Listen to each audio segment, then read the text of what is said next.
Ассалому алейкум тамошобинони азиз. Шумо барномаи иттилооти нигоҳи диёрро бо муҳимтарин хабару воқеаҳои рӯз тамошо мекунед. Дар студия бо шумо Муталиб Маҳмудов. Имрӯз 7 феврали соли 2018 мелодист. Дар оғози барнома бо сархати хабарҳо ошно шавед.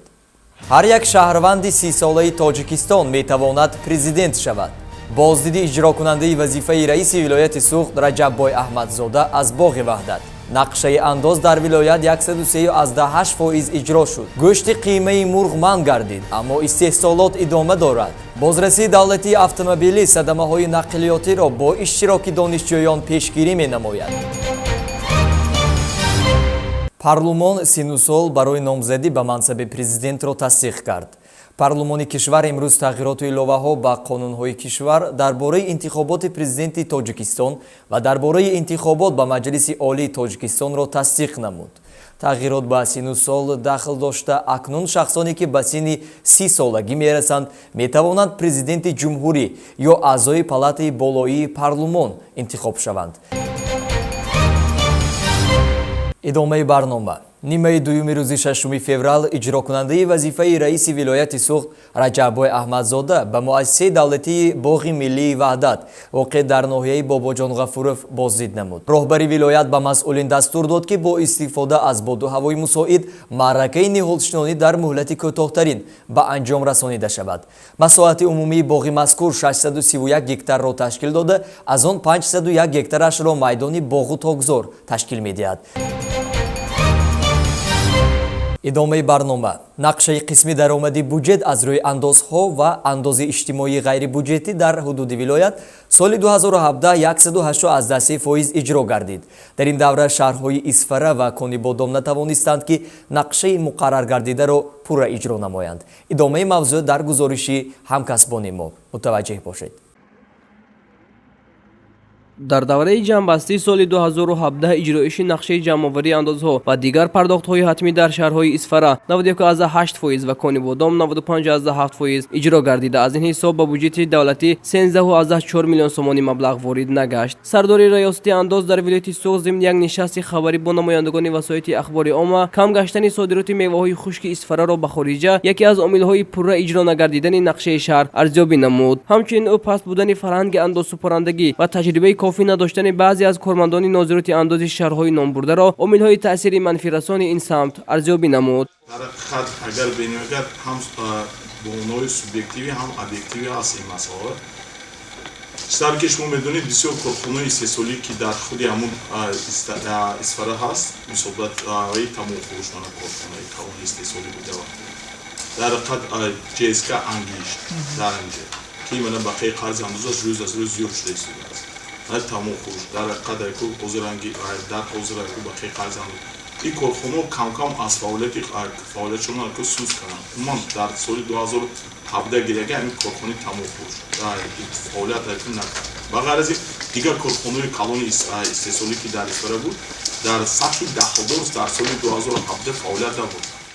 қайд гардид ки бо сабаби пурра иҷро нагардидани нақшаи андозсупорандагӣ сардорони нозиротҳои андозсупории шаҳрҳои Исфара ва Конибодом аз вазифа сабукдӯш гардиданд. Бахтиёр Султон, сардори раёсати андоз дар вилояти Суғд, иброз дошт ки тибқи натиҷаҳо дар моҳи январ иҷрои нақшаи андозсупорӣ дар шаҳрҳои Исфара ва Конибодом боиси қаноатмандист. дар маҷмӯъ соли сипарӣ гашта нақша аз ҷониби шаҳрҳои Истиқлол 147.5%, Бӯстон 142.6%, ноҳияи Айнин 134%, шаҳри Панҷакан 118.1%, Гулистон 114.6% иҷро гардид. иттилоъ дода шуд ки давоми соли сипарӣ гашта аз ҷониби мақомоти андоз 8211 ҳолати ҳуқуқвайронкуниҳои қонунгузории андоз ошкор ва пешгирӣ гардида шахсони дахлдор ба ҷавобгарӣ кашида шуданд. гуфта шуд ки нисбати онҳо ба маблағи 19.2 миллион сомонӣ ҷаримаи маъмурӣ татбиқ гардид.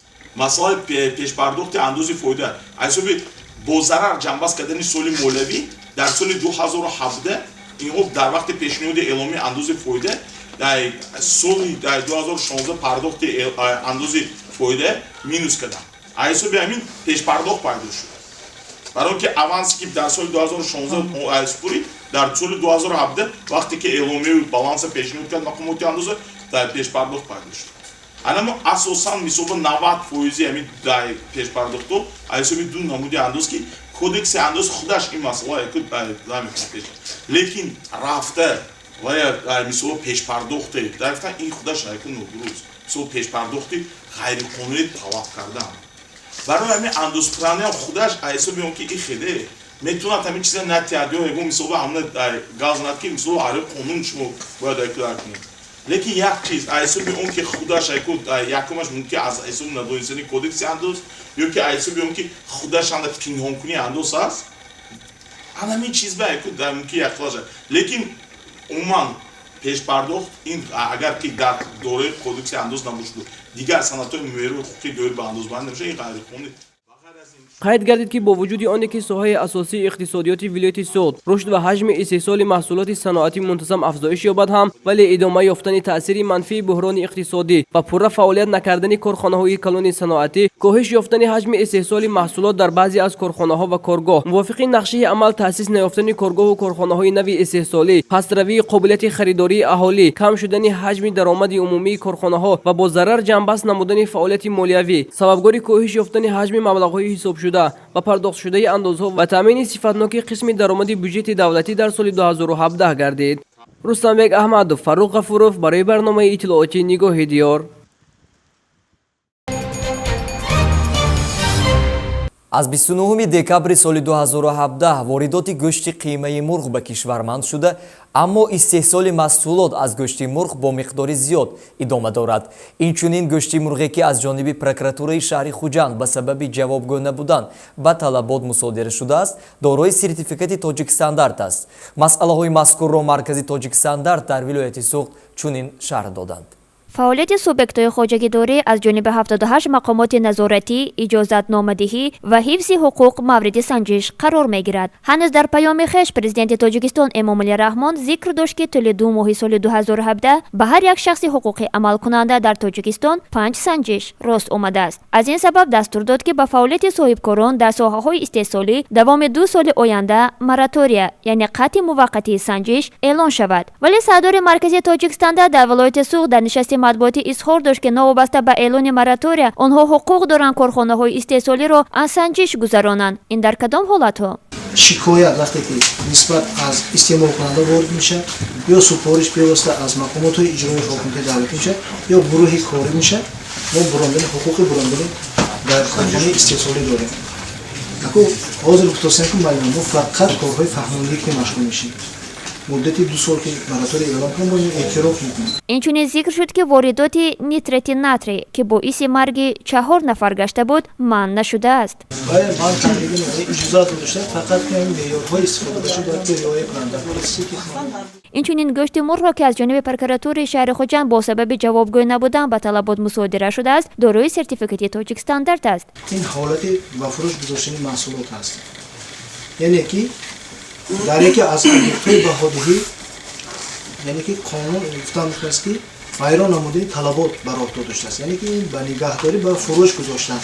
худтон медонед ки аз қабили гӯштҳои яхкардошта температураи ҳарорати нигаҳдори онҳо -18 градусро бояд рафт.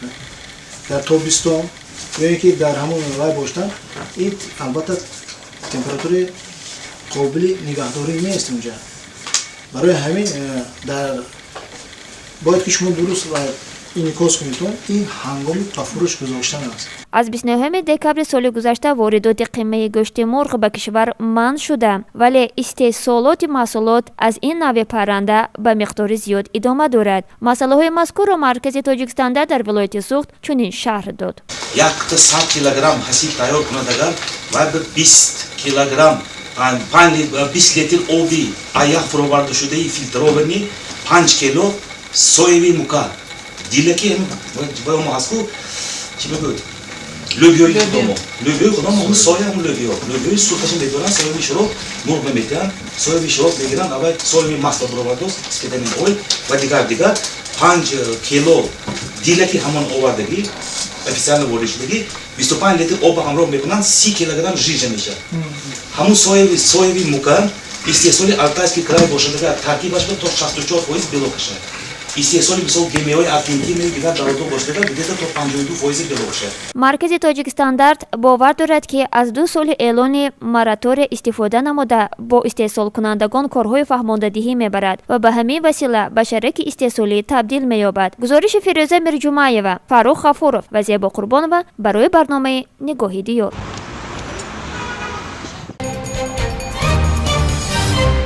бозрасии давлати автомобилӣ дар шаҳри Хуҷанд баҳри пешгирӣ намудани садамаҳои нақлиётӣ бо иштироки донишҷӯёни мактабҳои олӣ силсила вохӯриҳо баргузор намуд. дар ин бобат хадамоти матбуотии ин ниҳод дар навори зерин маълумот медиҳад. новобаста аз пурзор намудани корҳои тарғиботи ташвиқотӣ ва баргузор намудани чорабинии амалиётҳои мақсаднок аз тарафи кормандони шӯъбаи бозрасии давлати автомобили вилоят таъин муҳлати сипаригаштаи соли равон аз тарафи донишҷӯёни донишгоҳҳои олии вилоят 3 адад садамаҳои нақлиётӣ ба қайд гирифта шудааст. бар асари он 3 нафар ҳалок гардида 1 нафар ҷароҳатҳои гуногуни ҷисмонӣ бардоштааст. шумо ҳуҷҷати ронандагӣ доред? тамоман ҳуҷҷати ронандагӣ надоред? барои чи беҳуҷҷати ронандагӣ мошина рононед? як бор ҳам ту мока бурдам мебарам гуфта як бор хай кардам мошини ман нева. мошини ки мошини? мошини як коргарома. дар кадом донишгоҳ мехонед? донишгоҳи техникуми Сфера. хуб барои чи қасд суръати мошина баланд кардед? пиёдагардонро дар лаби раҳ задед?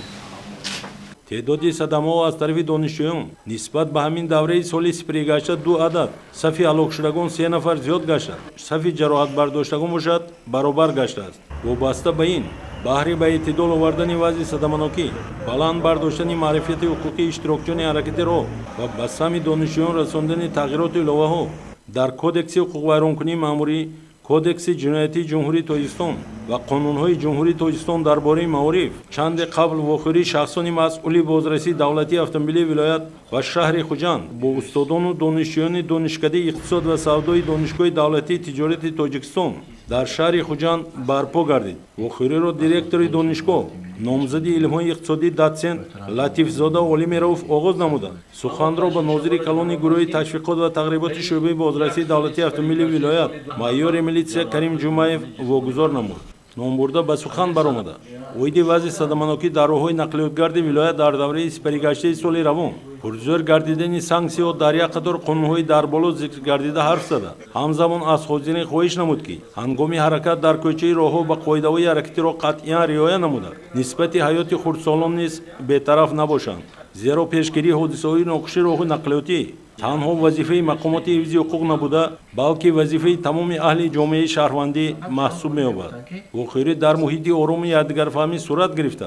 دانشجویان به سوالهای خود پاسخهای مشخص گرفتند. چنین وخوری سودمند در دانشگاه دولتی حقوق بیزنس و سیاسی تاجیکستان نیز برپا گردید. در وخوری مسئولین اویدی مسائل ذکر گردیده سخن نموده. همزمان قید نمودند که تغییرات و الهه‌های وارد گردیده اگر از یک طرف بهره پس گرداندن سطح صدمناکی روانه گردیده باشند از طرف دیگر بهره بلند برداشتن سطح زندگی شهروندان کشور روانه گردیدند.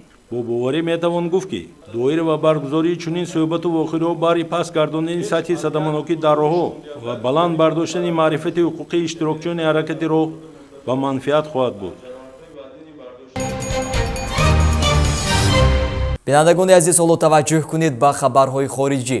дар Тайван бар асари заминларза ки шоми рӯзи сешанбе 6 феврал рух дод 219 нафар осеб дида 173 каси дигар бедарак гардиданд. дар ин бора РИА Новости бо истиснод ба телевизиони марказии Чин хабар медиҳад.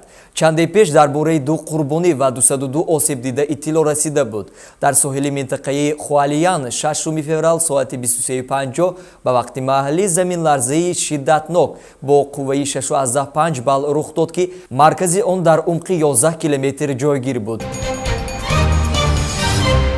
тамошобинони азиз, ҳоло шуморо бо маълумоти обу ҳаво барои шабонарӯзи оянда ошно месозем. санаи 8 феврал дар шаҳри Хуҷанд ҳавои камабри бебориш пешгӯӣ карда мешавад. шамол аз самти шарқ аз 4-9 то 20-25 метр дар ҳар сония мевазад. ҳарорати ҳаво шабона 6-8 дараҷа хунук, рӯзона 2-4 дараҷа гарм хоҳад шуд.